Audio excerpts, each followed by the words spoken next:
Pelo sinal da Santa Cruz, livrai-nos Deus nosso Senhor dos nossos inimigos. Em nome do Pai, e do Filho e do Espírito Santo. Amém.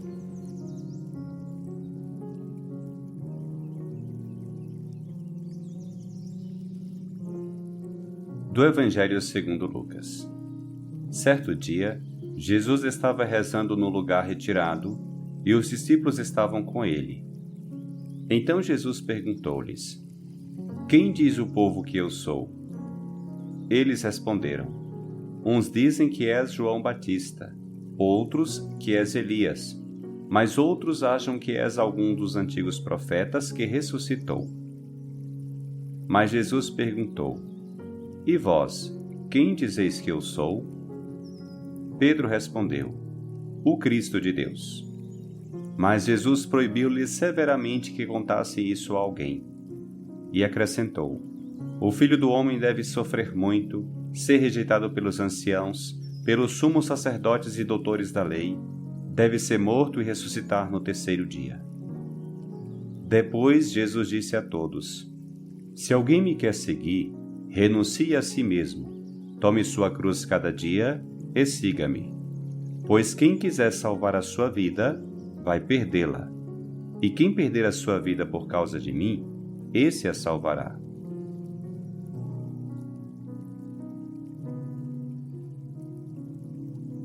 O Evangelho de hoje nos apresenta um texto comovente. Jesus faz uma pergunta aos seus discípulos: Quem diz o povo que eu sou? Não há nele nenhuma curiosidade doentia.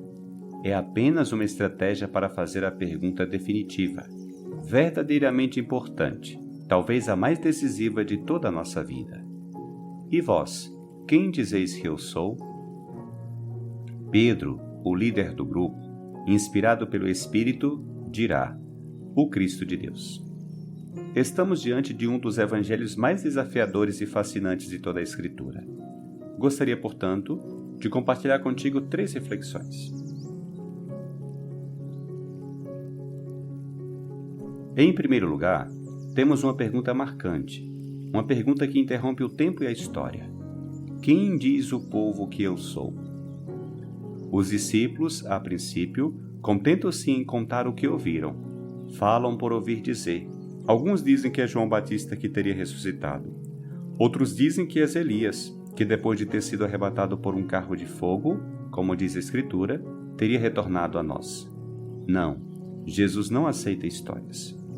A pergunta-chave é: E vós, quem dizeis que eu sou? Uma questão dessa magnitude é de tremer as bases.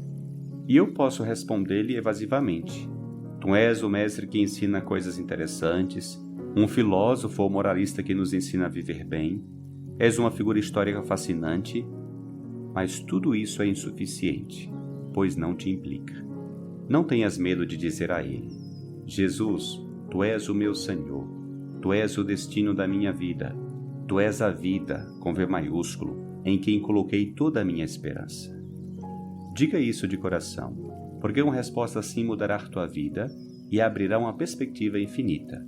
Uma resposta como essa quebra o tempo e a história, lança e projeta a tua vida para a plenitude e a eternidade.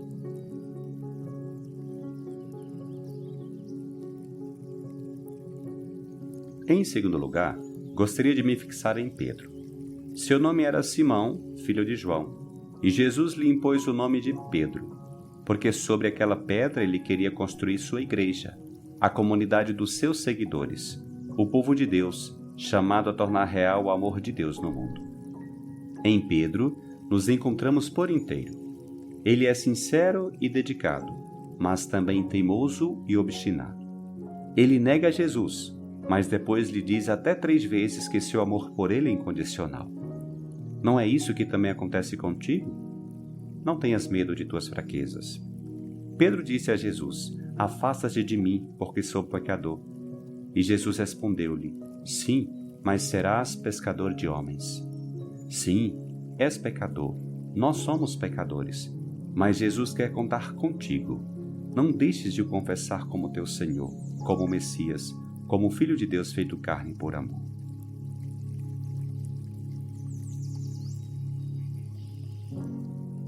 Em terceiro lugar, gostaria de chamar a atenção para o sucessor de Pedro.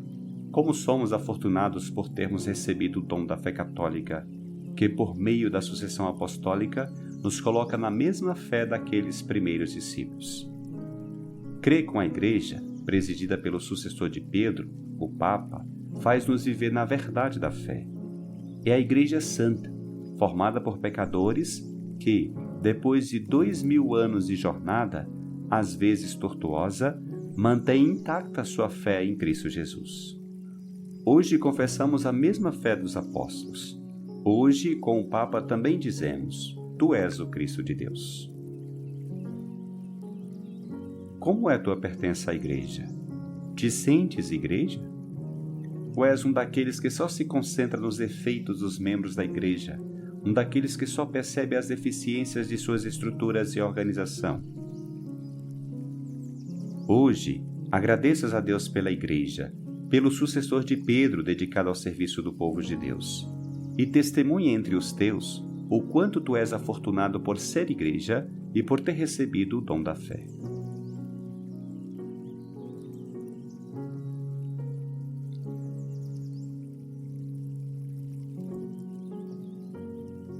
Que o Senhor te abençoe, te livre de todo mal e te conduza à vida eterna.